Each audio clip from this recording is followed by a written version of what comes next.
Well, we knew it wasn't going to be. It's been almost 4 hours now.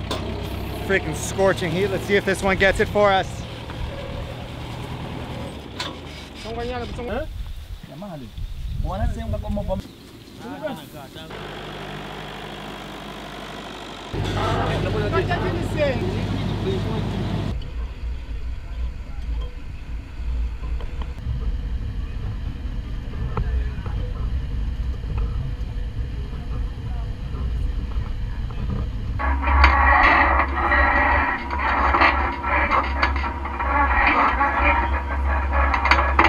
Well, we spoke too soon. It's now been, let's see what time it is.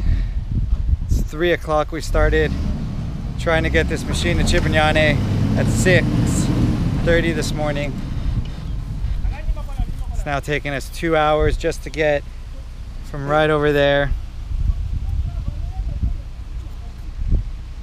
We're still trying. We've been going at this now 10 hours.